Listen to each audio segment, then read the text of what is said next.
হযরত জাকারিয়া আলাইহিস সালামের যুগের কথা বলছি। এই যুগে হান্না নামে একজন পুণ্যবতী নারী ছিল। অনেক বয়স হবার পরেও তার কোনো সন্তান জন্মগ্রহণ করেননি। এরপরে সে একদা আল্লাহ রাব্বুল আলামিনের দরবারে ফরিয়াদ করলেন, আমার অনেক বয়স হয়ে গেল, কিন্তু আমার কোনো সন্তান জন্মগ্রহণ করল না। আমি তোমার দরবারে মান্নত করছি, তুমি যদি আমার কোনো সন্তান দান করো তাহলে তোমার ঘর বাইতুল মুকাদ্দাসের উদ্দেশ্যে আমি সেই সন্তানকে উৎসর্গ করব। হান্নাওর এই মান্যতের কিছুদিন পর মহান আল্লাহ তাআলা তার গর্ভে একটি সন্তান দান করলেন। হান্নাওর এই সন্তানকে দেখে অত্যন্ত খুশি হল, কিন্তু হান্নাওর এই খুশি বেশি দিন থাকল না। কেননা যখন তিনি সন্তান প্রসব করলেন তখন দেখতে পেলেন তিনি একটি কন্যা সন্তান প্রসব করেছেন। কন্যা সন্তান দেখে হান্নার মন অত্যন্ত দুঃখ পেল। তখন তিনি আল্লাহ রাব্বুল আলামিনের দরবারে অত্যন্ত দুঃখিত মন নিয়ে প্রার্থনা করলেন, হে আল্লাহ, আমি তোমার দরবারে মান্নত করেছিলাম যদি তুমি আমাকে একজন সন্তান দান করো তাহলে তোমার ঘর বাইতুল মুকাদ্দাসে তাকে উৎসর্গ করব। কিন্তু কি, আমি তো একজন কন্যা সন্তান জন্মদান করেছি, এই কন্যা সন্তানকে কিভাবে আমি তোমার ঘর বাইতুল মুকাদ্দাসের উদ্দেশ্যে উৎসর্গ করব? আর বাইতুল মুকাদ্দাসের কর্তৃপক্ষ তো এই কন্যা সন্তানকে বাইতুল মুকাদ্দাসের খেদমতের জন্য গ্রহণ করতে চাইবে না। হান্নাওর এই দুঃখভরা প্রার্থনা শুনে মহান রাব্বুল আলামিন জানিয়ে দিলেন, হে হান্না, তুমি হয়তো একটি কন্যা সন্তান জন্মগ্রহণ করে অত্যন্ত দুঃখিত হয়েছ। তুমি চেয়েছিলে একটি পুত্র সন্তান জন্মদান করতে, কিন্তু তুমি জেনে রাখো যে কন্যাটি তুমি জন্মদান করেছ এটি সাধারণ কোনো কন্যা সন্তান নয়। পৃথিবীতে অনেক পুরুষের চেয়ে এই কন্যা সন্তানের গুরুত্ব অনেক অফুরন্ত, অপরিসীম।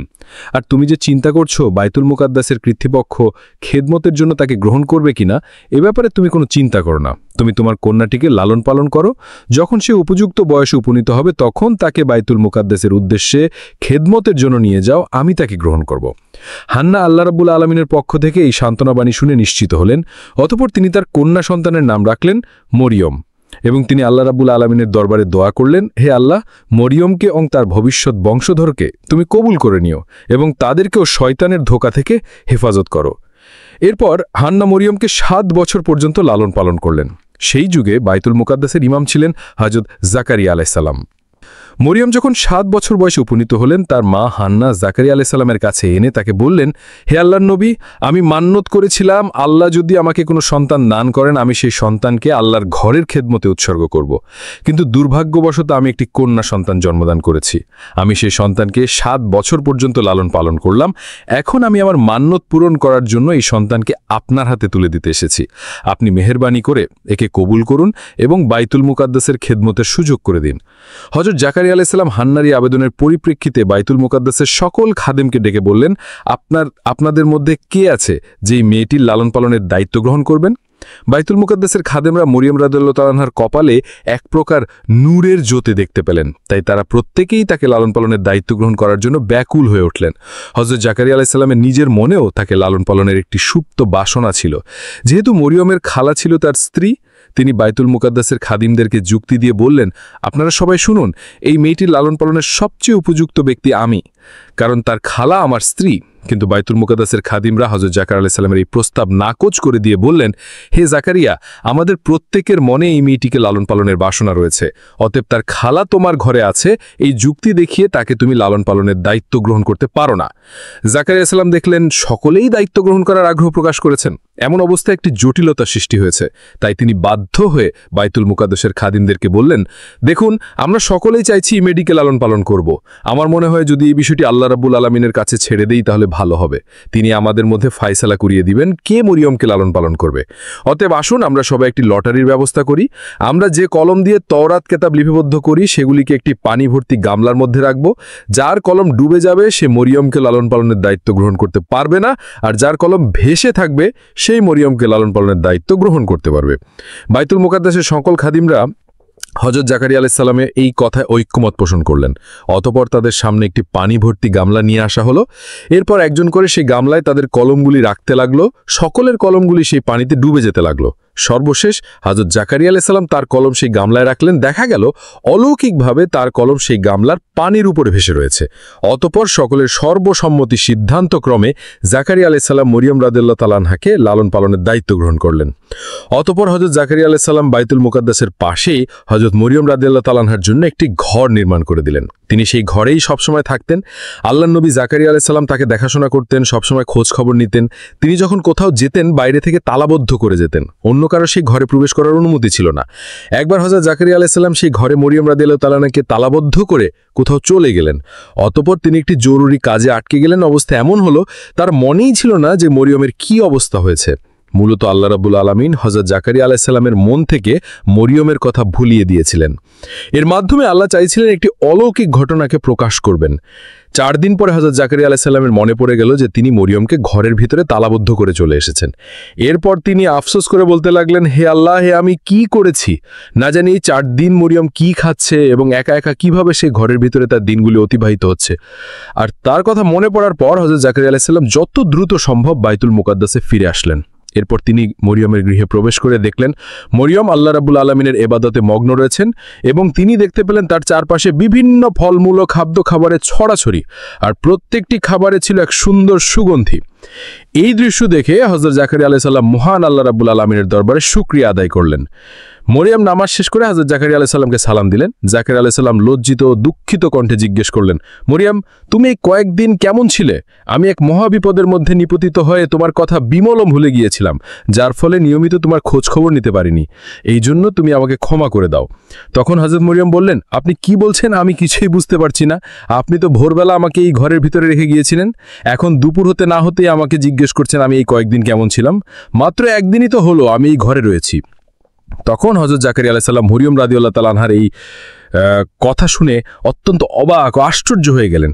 এরপরে জাকারিয়া আলাইহিস সালাম তাকে জিজ্ঞেস করলেন, মরিয়ম, তোমার পাশে এত খাদ্য, ফলমূল, এত সুন্দর খাবার তুমি কোথা থেকে পেলে? তখন মরিয়ম বললেন যে আল্লাহ আমার কথা আপনাকে ভুলিয়ে দিয়েছিলেন, সেই মহান আল্লাহর পক্ষ থেকে এত সুন্দর খাবার আমার কাছে এসেছে। তখন জাকারিয়া আলাইহিস সালাম বললেন, হে মরিয়ম, তোমার প্রতি আল্লাহর অফুরন্ত নেয়ামত রয়েছে। তুমি সব সময় আল্লাহর ইবাদত বন্দেগী করে যাও। একদিন আল্লাহ তোমাকে এমন সম্মানিত করবেন যেটি বিশ্বজগতের জন্য একটি দৃষ্টান্ত হয়ে থাকবে। এভাবেই হযরত মরিয়ম রাদিয়াল্লাহু তাআলা আনহা বড় হয়ে উঠলেন এবং একসময় তিনি ঋতুবতী হলেন।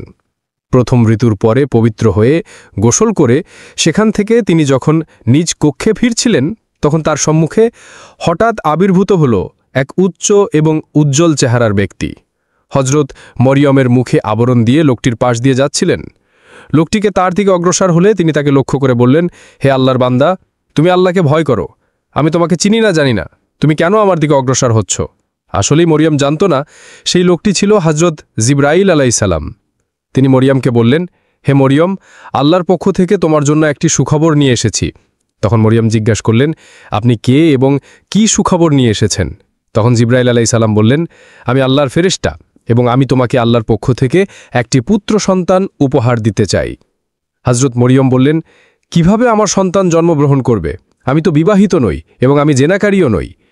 আজ পর্যন্ত আমাকে কোনো পুরুষ স্পর্শ করেনি। জিবরাইল আলাইহিস সালাম বললেন, হে আল্লাহর বান্দি, তোমার প্রভু বলেছেন এটা তার জন্য অতি সহজ এবং এটা তিনি মানুষের জন্য নিদর্শন ও রহমত হিসেবে প্রতিষ্ঠিত করতে চায়। আর এই কাজের সিদ্ধান্ত আল্লাহ রাব্বুল আলামিন অনেক আগে থেকেই নিয়ে রেখেছেন। তিনি তোমার গর্ভে কোনো পুরুষ স্পর্শ ছাড়াই একটি পুত্র সন্তান দান করবে। অতঃপর হযরত জিবরাইল আলাইহিস সালাম হযরত মরিয়ম রাদিয়াল্লাহু তাআলা আনহার মুখমণ্ডলের দিকে একটি ফু দিলেন। এরপরেই তিনি অদৃশ্য হয়ে গেলেন। মরিয়ম তখন অনুভব করলেন তার শরীরের ওজন দ্বিগুণ বৃদ্ধি পেয়েছে। তারপরেই তিনি অত্যন্ত দুশ্চিন্তাগ্রস্ত হয়ে পড়লেন। তিনি মহান আল্লাহর দরবারে সেজদায় পড়ে বলতে লাগল, হে মহান আল্লাহ, আমার উপরে তুমি এমন কঠিন পরীক্ষা অর্পণ করলেন যা লোক সমাজে প্রকাশ হলে আমি নিন্দনীয় সমাজ ছাড়া হিসাবে গণ্য হব। তবুও তোমার প্রেরিত দায়িত্ব পালনে সম্মত আছি। তবে এই পৃথিবীর আর কোনো মানুষকেই এইভাবে এই ধরনের কঠিন পরীক্ষার সম্মুখীন করো না। এমন পরীক্ষার সম্মুখীন হলে অনেকেই ঈমানহারা হয়ে পড়বে। হে দয়াময় আল্লাহ, তুমি আমাকে এই ধরনের কঠিন পরীক্ষা থেকে উত্তীর্ণ হবার তৌফিক দান করো এবং আমাকে ধৈর্যশীলদের অন্তর্ভুক্ত করো। আমার সকল বিপদ ও মুশকিল আসান করে দাও। কিছুদিনের পর বনি ইসরায়েলদের মধ্যে মরিয়ম রাদিয়াল্লাহু তাআলা আনহার গর্ভধারণের খবর প্রকাশ হয়ে পড়ল। তখন একদল লোক এসে তাকে হুমকি দিয়ে বলল, মরিয়ম, সঠিক কথা বলো, কে তোমার গর্ভজাত সন্তানের পিতা? তুমি এক কুমারী কন্যা, কোনো পুরুষের স্পর্শ ছাড়া কিভাবে তুমি গর্ভধারণ করলে? অতএব সত্য কথা বলো, কে সেই পুরুষ যে সে তোমার সাথে অপকর্ম করেছে? তুমি যদি তার নাম বলে দিতে পারো তাহলে আমরা তাকে উপযুক্ত শাস্তি দিতে পারব। তখন মরিয়ম তাদের প্রশ্নের জবাবে বললেন, আমি কিছুই জানি না। আমি কোনো পুরুষের সাথে অপকর্ম করিনি এবং আমি জেনাকারীও নই। এই সন্তান মহান আল্লাহ রব্বুল আলামিন জিব্রাইলের মাধ্যমে আমাকে দান করেছেন এবং তিনি আমাকে সুখবর দিয়েছেন আমার গর্ভজাত সন্তান একজন নবী হবেন। এর বাইরে আমার আর কোনো কিছুই জানা নেই। এর মধ্যে এক যুবক বলে উঠল, দিবারাত্রি মসজিদে ইবাদতের নামে কক্ষ বন্ধ করে অন্য পুরুষের সাথে অপকর্ম করছো, এবার তা ফাঁস হয়ে গেছে। এখন নানা বাহানায় সেই কথাগুলি গোপন করার চেষ্টা করছো। আসল ঘটনাটি খুলে বলো, কার সাথে তুমি অপকর্ম করেছো? তুমি যদি স্বেচ্ছায় না বলো তাহলে আমরা যে কোনো উপায় খুঁজে বার করব এবং তোমার মুখ থেকে সেই লোকটির নাম বার করেই ছাড়ব। তাদের এইরূপ লাঞ্ছনা এবং অপমানিতজনক কথা শোনার পরেও হজরত মরিয়ম রাদিয়াল্লাহু তাআলা আনহা একটি কথা বারবার বলতে লাগল, আমার এই গর্বের সন্তান আল্লাহ রাব্বুল আলামিনের দান, এছাড়া আমি কিছুই জানি না। অবশেষে বিরক্ত হয়ে সেই লোকগুলি তার কাছ থেকে ফিরে গেল। হজরত মরিয়ম রাদিয়াল্লাহু তাআলা আনহার একজন খালাতো ভাই ছিল, তার নাম ছিল ইউসুফ। সে সবসময় তাকে পাওয়ার আকাঙ্ক্ষা করত এবং তাকে বিয়ে করার স্বপ্ন দেখত। যখন সে শুনল মরিয়ম গর্ভবতী হয়েছে, তখন সে তার কাছে এসে বলল, মরিয়ম, আমাকে ফাঁকি দিয়ে তুমি কোন পুরুষের হাত ধরলে? আমি তোমার জন্য কম অপেক্ষা করিনি। আমাকে এমনভাবে সরিয়ে দিয়ে তুমি অন্য মানুষকে কিভাবে আপন করে নিতে পারলে? আমি কি অপরাধ করেছিলাম? আমি তো তোমাকে বিয়ে করেই ঘরে তুলে নিতাম, তাতে আর তো কোনো কলঙ্ক ছড়াতো না। এখন তুমি কলঙ্কিত হিসেবে সমাজে পরিচিত লাভ করেছ। অবৈধভাবে গর্ভধারণ করে সমাজে নিন্দনীয় হলে তার চেয়ে যদি তুমি আমাকে বিবাহ করতে, সেটা কি তোমার জন্য মন্দ হতো? হজরত মরিয়ম ইউসুফের এই কথা শুনে বলল, ভাই ইউসুফ, তুমি বিশ্বাস করো, আমি আল্লাহর কসম খেয়ে বলছি, আমি কোনো পুরুষের সাথে অপকর্ম করিনি এবং আমি জেনাকারীও নই। এই সন্তান মহান আল্লাহ রাব্বুল আলামিন জিব্রাইলের মাধ্যমে আমাকে দান করেছেন এবং তিনি আমাকে সুখবর দিয়েছেন আমার গর্ভজাত সন্তান একজন নবী হবেন। তখন ইউসুফ বলল, তুমি এখনও আমাকে বোকা বানানোর চেষ্টা করছো। পৃথিবীর ইতিহাসে কোনো নারী পুরুষের স্পর্শ ছাড়াই গর্ভধারণ করেছে এমন কোনো প্রমাণ কি আছে? তুমি আমাকে অযথায় ধোঁকা দেওয়ার চেষ্টা করছো। তবে এতে তোমার ভবিষ্যৎ মঙ্গলজনক হবে না। একদিন তোমার সাথে অপকর্ম করা সেই পুরুষের নাম প্রকাশ হয়ে যাবে, আর তখন তুমি যতই ছলনা করো না কেন, সমাজের মানুষ তখন এর জন্য তোমাকে শাস্তি দেবে। হজরত মরিয়ম রাদিয়াল্লাহু তাআলা আনহা তার প্রশ্নের জবাবে বললেন, তুমি পিতা ছাড়া কোনো সন্তানের জন্মগ্রহণের কথা এর আগে কখনোই শোনোনি, কিন্তু পিতামাতা ব্যতীত হজরত আদম ও হাওয়া আলাইহিস সালামকে কিভাবে সৃষ্টি করেছেন সে কথা কি তুমি ভুলে গেলে? সেটা কি তোমার মনে নেই যে দয়াময় মহান রব্বুল আলামিন পিতামাতা ব্যতীত মানুষের সৃষ্টি করতে পারেন? তিনি কি পিতা ছাড়া মানুষ সৃষ্টি করতে সক্ষম নন? ভাই ইউসুফ, তুমি আমার নামে কলঙ্ক ছড়ানোর চেষ্টা করো না। আমি আল্লাহর হেফাজতে আছি এবং আল্লাহ রব্বুল আলামিন আমাকে রক্ষা করবেন। আর যারা আমার নামে অপবাদ ও কলঙ্ক ছড়ানোর চেষ্টা করবে, আল্লাহ রব্বুল আলামিন তাদের কাছ থেকে প্রতিশোধ গ্রহণ করবে। ইউসুফ হজরত মরিয়মের শেষের কথাগুলো শুনে অত্যন্ত ভীত হয়ে পড়ল। তখন সে বলল, বোন ইউসুফ, তুমি আমার পর নাও। তুমি যা বলছো তা যদি সত্যি হয় তাহলে আমি তোমাকে সাহায্য করব এবং তোমার উপর অপবাদকারীদের শাস্তি দেব, কিন্তু তার পূর্বে তোমার সত্যবাদীর জন্য তোমাকে প্রমাণ দিতে হবে। হজরত মরিয়ম তখন বললেন, এই জন্য তোমাকে কিছুদিন অপেক্ষা করতে হবে, তখন তুমি নিশ্চিতভাবে সত্যবাদীর প্রমাণ পাবে। এরপরে ইউসুফ হজরত মরিয়ম রাদিয়াল্লাহু তাআলা আনহার কাছ থেকে বিদায় গ্রহণ করলেন এবং হজরত মরিয়ম পুনরায় আল্লাহ রব্বুল আলামিনের ইবাদতে ব্যস্ত হয়ে পড়লেন। তিনি মহান আল্লাহর কাছে করুণ সুরে আবেদন জানালেন, হে দয়ার সাগর, তুমি সমুদ্রকে পাহাড় আর পাহাড়কে সমুদ্রে পরিণত করো। তুমি ফকিরকে বাদশা আর বাদশাকে ফকিরে পরিণত করো। অতএব আমার এই দুর্দিনে আমার উপর অপমানকারীদের তুমি বুঝ দান করো। আমি এই অপবাদের তীব্র আঘাত আর আমি সহ্য করতে পারছি না। এ সময় হযরত জিব্রাইল আলাইহিস সালাম মরিয়মের কাছে এসে বললেন, হে মরিয়ম, তুমি নিরাশ হও না, তোমার প্রতি আল্লাহর রহমত রয়েছে। বিদ্রুপকারীদের সাময়িক বিদ্রুপে তুমি নিরাশ হয়ে পড়ো না। আল্লাহ তাআলা শীঘ্রই অপবাদকারীদের যোগ্য জবাব দেবেন। তুমি সমচালকদের জবাব দিতে গিয়ে তোমার মূল্যবান সময় নষ্ট করো না। সর্বদাই আল্লাহর ইবাদত বন্দেগীতে মাশগুল থাকুন। তিনি সর্ব অবস্থায় তোমাকে হেফাজত করবে। এভাবেই হযরত মরিয়ম রাদিয়াল্লাহু তাআলা আনহা কেঁদে কেঁদে দীর্ঘ 10 মাস 10 দিনও অতিবাহিত করলেন। অতঃপর হঠাৎ একদিন তার প্রসব বেদনা শুরু হলো। তখন তিনি ঘর থেকে বেরিয়ে এক বিরাট মাঠের দিকে পাড়ি জমালেন। যে মরুভূমিতে হযরত মরিয়ম রাদিয়াল্লাহু তাআলা আনহা সন্তান প্রসবের জন্য গিয়েছিলেন, সেই স্থানটির নাম ছিল বাইতুল আম।